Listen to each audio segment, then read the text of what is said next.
Buenas tardes. We're in LA. Buenas tardes. And arriba Mexico, right? So thank you, Mary Jane, for that warm introduction. And let me thank our partners at UCLA, Steve, Shopta, for your ongoing partnership and commitment to the LA County HIV and hopefully increasingly STD response, because I think we're going to understand and realize that we probably will have limited success tackling HIV if we don't do a much better job addressing the STD morbidity and disparities that exist in our beautiful city of LA, the other 87 cities in the county of LA, and among the residents of this county that now span about 10 million. So I'm going to jump right in. I have about 25 to 30 minutes to try to lay a foundation for what we're grappling with in June 2014, Los Angeles. So please bear with me. So these are the 7 bullets I'm going to try to cover very quickly. I'm going to give you some trend information. We're going to walk through some cascades that have been developed recently. We're going to talk about a focused effort that's looking at high disease burden in the 2nd District. Biomedical, biomedical, biomedical. It's sort of the theme. The question is, how do we take the science, the availability of antiretrovirals, and translate them into a new prevention tool that is being robustly used throughout our county. We'll talk about some community planning and try to change the sort of the conversation in LA around STD community planning. It's actually a novel concept. If you've been part of the HIV world for a very long time, you know that HIV community planning, whether on the care side or prevention side or along the continuum, is almost second nature. But quite frankly, the STD side has never had a requirement to do community planning to help improve STD rates in any part of the country. And then we'll do a quick summary slide, and then we'll outline some priorities and future directions so that the goal really is so that we can make sure that academia and our research partners and our best thinkers are working collaboratively and synergistically with us to, at the end of the day, move the needle in the right direction, to improve the health outcomes, to eliminate the disparities that stubbornly persist in so many different ways.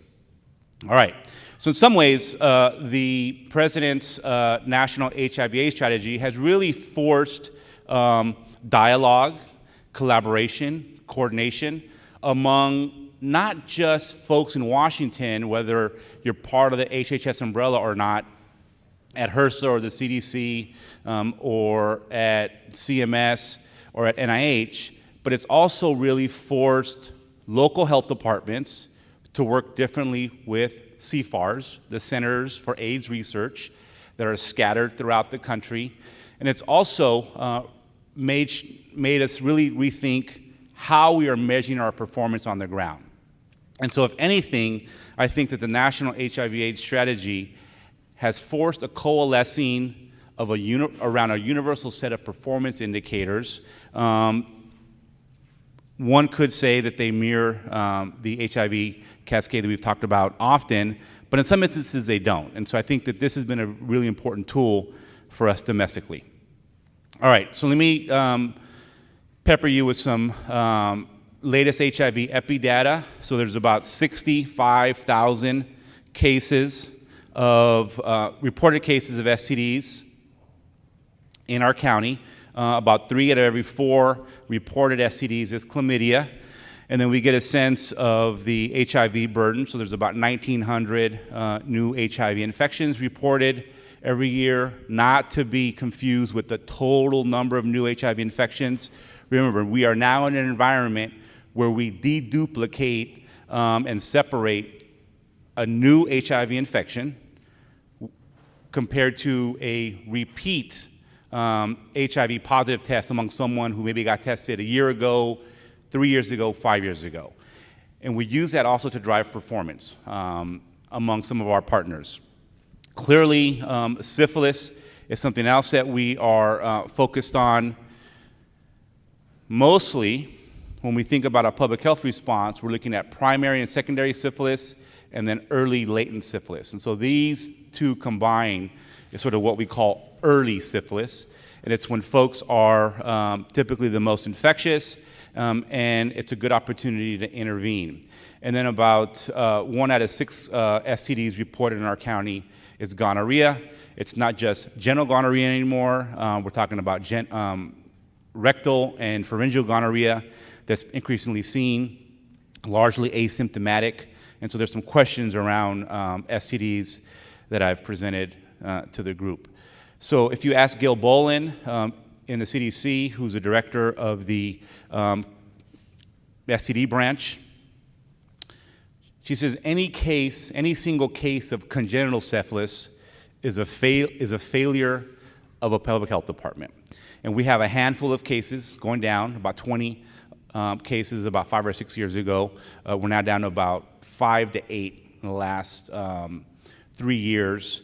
But it's 0% there, but there are a handful of cases in our county. All right, so we got about 60,000 people living with HIV. This number, you guys have seen 59,000, you've seen 59,500, you've seen 61,000. So our ability to refine this estimate continues to improve. And this is a number that's going down. For some of you who maybe I haven't seen in a few years, that number was probably 15,000, then it went down to 13,000. We used 12,000 for a very long time. We're now under the 10,000 number, which is terrific. The CDC currently estimates that about 15.5% of the people with HIV have undiagnosed infection. What's our national HIV strategy goal? What number should that be? Well, yeah, it'd be great if it was 0. The goal is 10%. So in a county with 60,000 people living with HIV, there should be no more than 6,000 folks who are unaware of their infection if, in fact, we were doing our fair share of meeting the national HIV/AIDS strategy goals. All right, so this is good news because this is going down every year. All right, so a lot of STDs, 65,000 is a real big number, but let's not be fooled by absolute numbers alone. We do have 10 million people who live in our backyard, so let's focus a little bit on rates. So if you look at the absolute number of chlamydia cases in LA County, so 47,000, about 10,000 gonorrhea cases, primary secondary syphilis is about 750 cases. There's over 1,000 early latent syphilis cases. And then there's about just shy of 1,900 new HIV infections in our county. Now, in total, that 65,000 exceeds any other place across the country, any other urban setting when you add the absolute numbers. But if you look at the rates, the cases per 100,000 residents, then it's slightly different picture. So clearly Detroit has a chlamydia problem, so does New York, so does DC. And then if you look at HIV, so we have about 18 per 100,000, congruent with the national numbers, but there are other jurisdictions that have higher rates of HIV infection. So sometimes it's important to sort of put things in perspective. Now the problem in LA is that those cases are really diffuse for the most part. There is some, as we're gonna see some maps, there is some clustering of those cases, but you still have a lot of square miles to cover. If you were in New York, if you were in San Francisco, you'd have about 50 square miles to cover. If you're in DC, I think it's about 70. So we are talking about different scale when you're trying to cover 4,000 square miles. All right, huge disparities. So a lot going on in this slide. You got rates of chlamydia, gonorrhea, primary and secondary syphilis, and HIV. Different scales on the left. So if you look at HIV, African Americans disproportionately impacted. We've been saying that since 15 years at least. Native Americans, high impact, but those numbers are really small. If you look at primary secondary syphilis, also African American men, followed by Pacific Islander men, also high rate, but very small numbers. And sort of the theme continues. Even if you look at gonorrhea and chlamydia, both among black women and black men, very high rates. And so you get the picture. We can make these slides available on our website so people don't have to worry about taking notes. So large numbers, huge disparities, and increasingly it's important to sort of understand where these are happening. Now, a few years ago when the CDC updated its national HIV incidence estimates, and it said we don't have 56,000 cases anymore, we now have about 48,000 cases, They did an update to say, okay, well, this is where we're seeing infections stable or going up or going down. The last report signaled to the country that new HIV infections were going down for virtually every subgroup in the country, except for young black gay men. And that was going up at a pretty substantial rate. And the changes in new HIV infections were not as pronounced among young Latino gay men or young white gay men, but they certainly were off the charts for young black gay men. So this slide is showing us sort of the youthification, if you will, of our epidemics. And in fact, many of us know over time that for a very, very long time, we believe that most people got infected when they were between 20 and 29, early 30s, and then a lot of people in LA got diagnosed with HIV when they were between the 30 and 39 age group. Every single year was sort of the period where more people got diagnosed. Well, now when you look at the HIV diagnoses, look at the substantial number of folks that are between 20 and 24 and 25 and 34. And so folks are getting infected with HIV much earlier. Hopefully they're getting diagnosed a little earlier. But more importantly, how do we avert such a substantial number of new HIV infections among a generation of folks that didn't see what we saw 20 years ago? And those are profound shifts. All right, we're going to spend a little bit of time on maps. So this looks a little different than what some of you guys have seen recently, because it's not as well. You'll see it as I go through. So what we've been trying to do in our shop is to try to standardize the range here, not use the same range for HIV, gonorrhea, chlamydia, and syphilis. And so these are the HIV rates by census tract. You will note that there's no reference to soup districts, because we've tried really hard to apoliticize funding by 5 SPAs. You do see by 5 soup districts. You do see the 8 service planning areas, but you guys have been hearing us for now a couple years. We rely less and less and less on service planning areas. It's just not a planning tool that we can rely on given the distribution of our epidemics, and you'll see why. So this is showing impact in West Hollywood and East Hollywood, some impact in Long Beach, downtown LA. And then if you look at chlamydia, got a lot of chlamydia in a lot of different pockets throughout the county. So certainly South LA, Metro, this is shaded out because structurally we have not gotten to a point where the City of Long Beach, that is part of LA County, and the City of Pasadena, that is part of LA County, they have their own health departments. They continue to report data to Sacramento, even though they're in our backyard. So structurally, we're going to try to change how that setup is working over time. But nevertheless, this would be really dark because there's significant impact in Long Beach, and it would not be there wouldn't be as significant impact in Pasadena. But there are pockets, El Monte, La Puente, Pomona, the Antelope Valley, highest teen pregnancy rates, very high rates of STDs among young folks in Palmdale and Lancaster. Okay? That's the gonorrhea distribution. That's the syphilis distribution. So these maps are important tools. Many of you know, if you're funded by our shop, that we use these to sort of guide where you deliver services. We use these to influence how we negotiate with all of you to make sure that you're in the right zip codes, census tracts, or neighborhoods. All right. So years ago in the HIV world, there was this whole HIV treatment advocate movement. And treatment advocates knew a lot. They encouraged advocacy. They made sure that patients sort of advocated for the absolute best health care. And it wasn't uncommon, if you're walking through the halls at APLA on Vine Street, for people to say, oh, I have this great HIV doc. Peter Rand, Tony Mills, Katz at Kaiser. And people took pride in having a good HIV doc. So I've been thinking, we'll show some data on the STDs, but are we going to get to a point, given the profound number of STDs, a lot of undiagnosed STDs, a lot of asymptomatic STDs, a lot of folks going in for STD screening, it's only a genital gonorrhea test. It doesn't include a pharyngeal swab. It doesn't include a rectal swab. So we're missing a lot of disease. We still do a lot of work as a county, making sure that docs who are treating STDs are treating appropriately. In fact, we measure this year in and year out. And we have docs that do not treat STDs correctly, and we're there to make sure that they do. So the question is, are we ever going to get to a point where we say, I have a great STD doctor.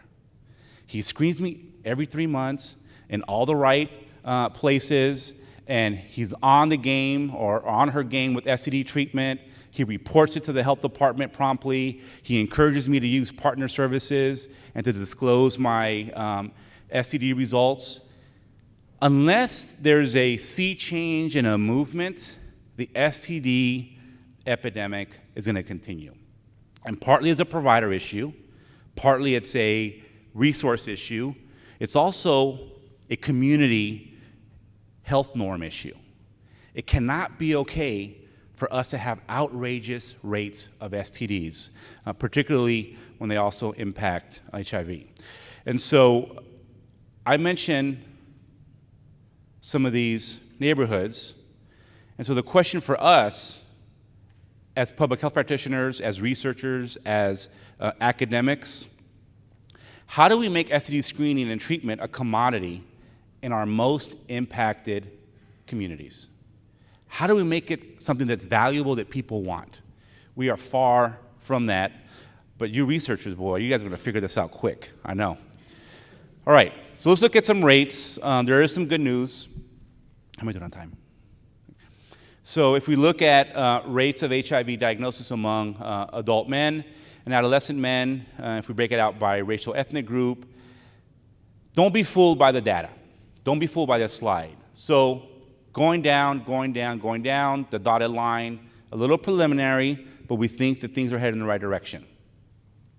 If you take the rate of, let's compare whites to African Americans. So you're looking at about a 2.5 times impact, 2.5 times higher rate per 100,000. Okay, so fast forward to 2013, we're now at about 20, and we're now at about 70. It's about 3.5 times greater impact of HIV among African American men compared to white men in LA. So even though those lines are going down, the disparity is exacerbating. So the National HIV/AIDS Strategy has a goal that says, among gay men, white, Latino, and African American, because they're explicit about those three racial ethnic groups in particular, it says we need to increase the proportion of men who have a suppressed viral load by what percent? Okay, trivia fans, it's by 20%. Here's a problem with the goal. If you take the baseline numbers for all three groups, there's a much higher proportion of white gay men who have a suppressed viral load than black gay men. So if you increase all of them by 20%, when you're done, the gap will be even more substantial. And so we have to think differently around, well, how do you increase viral load suppression by 40% among black gay men to make sure that when we're at the end of the finish line, things are a lot more equal. But if we just try to raise everyone by the same proportion and we have the same effort, we're just going to create another disparity. And so we have to really rethink the level of investment and capacity to address some of these issues. Okay, so women, same idea, going down for African American women, a little bit less deep of a trajectory for other women, but also compare the rates for some of those. Okay, and so chlamydia going up.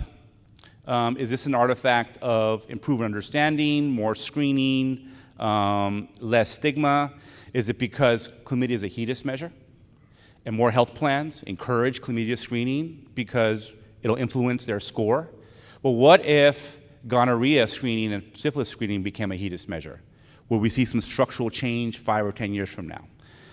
Okay, so new HIV diagnosis by group, so about 1,900, about 38% in the 18 to 29-year-old group, and then, so you get a couple of more years here compared to this group, but you get the idea. So much younger, this used to be much higher, but clearly young folks are being more impacted proportionally. So many of you are familiar with the work that Shopton and others did, HPTN 061, looked at 100 young black men. LA was one of the 6 jurisdictions that was reviewed. 5 to 6% of the young men seroconverted over the 12-month period. And just, it's supported by some of this other data where we see, 25 per 100,000 young MSM have, 18 to 29 have HIV, and it doesn't get better even as some of the men get older. So things for us to impact. So the question here is,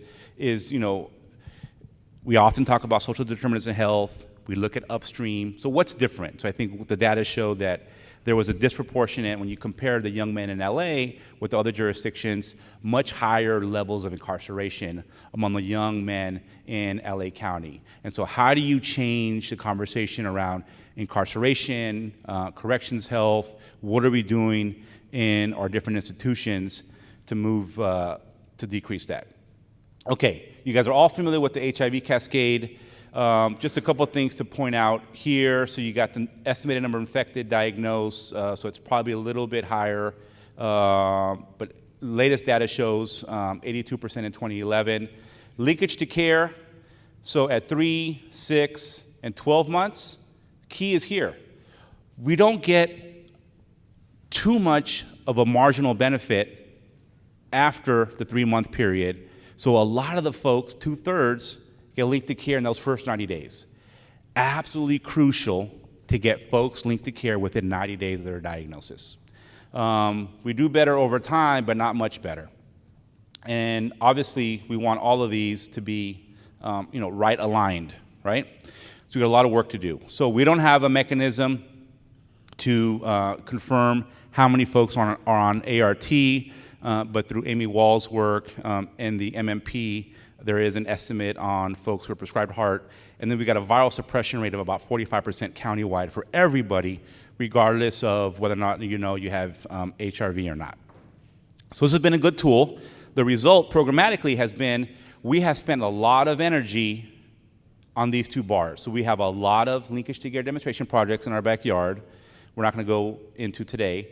And we have a Ryan White system that now has medical care coordination that's designed to keep people retained in care and to address all the likely issues that will influence whether or not someone comes back to that next visit 3 months from now or 6 months from now. And so we expect to see this, these 2 bars in particular sort of move to the right pretty aggressively. Now, the Ryan White system is only a fraction of the system. 15,000 people, not another 25,000 people that lean on the private sector for healthcare. All right. So Amy sort of took this idea and translated it into an STD world. And in the STD world, we have, if we're looking at gonorrhea, she's also done it for syphilis, and chlamydia, yes or no? Not yet, okay. We might not do it for chlamydia. We'll focus on gonorrhea and syphilis. So 11,500 cases, 19% of those cases of gonorrhea diagnosed public sector. 12 categorical public STD clinics.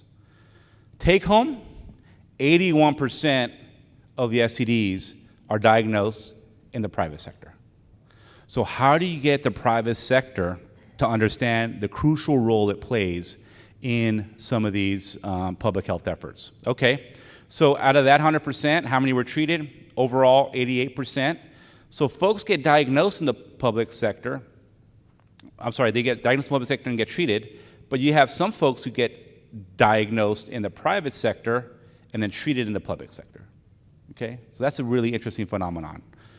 Maybe you guys can help us figure out sort of why that's happening.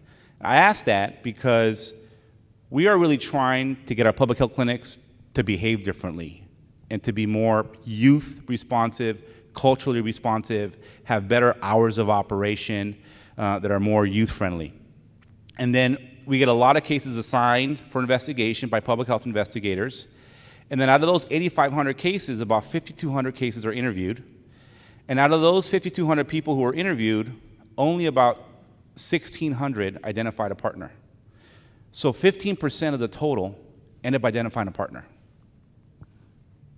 85% of the folks with a confirmed STD will not identify a partner. This has implications for how we think about HIV and STDs. How many new HIV infections involve anonymous sex? So even if we had the best public health response in the country, what do you do with the list of anonymous partners and just descriptors? Not much. Okay, so if we take a quick snapshot and look at the proportion of MSM and MSMWs with syphilis that also have HIV over a 5-year span, it's about 50%. The levels of HIV, syphilis, co-infection in our backyard, unacceptable. So the question here is, how do you make not having syphilis a commodity among gay men? We have to change the sexual health conversation much the way it changed 20 years ago. Okay, and so the question, a couple of debates at the last National STD Prevention Conference, I thought I'd include a couple of them. One is, does HIV prevention need to include STD prevention?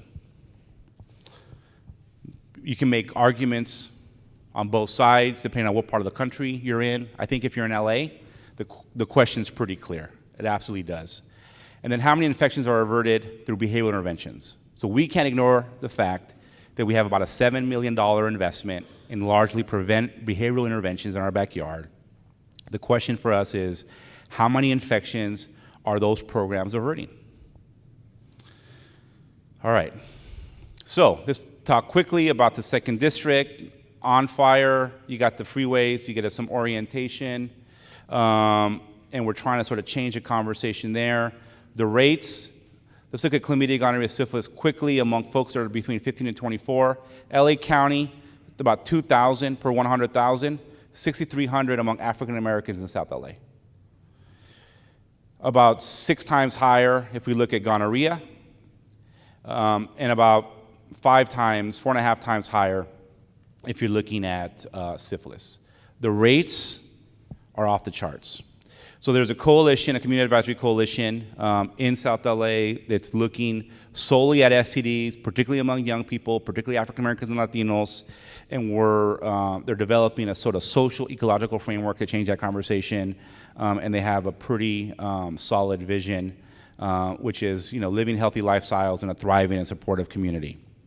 But you can't ignore poverty, particularly multi-generational poverty, incarceration rates, limited access to services.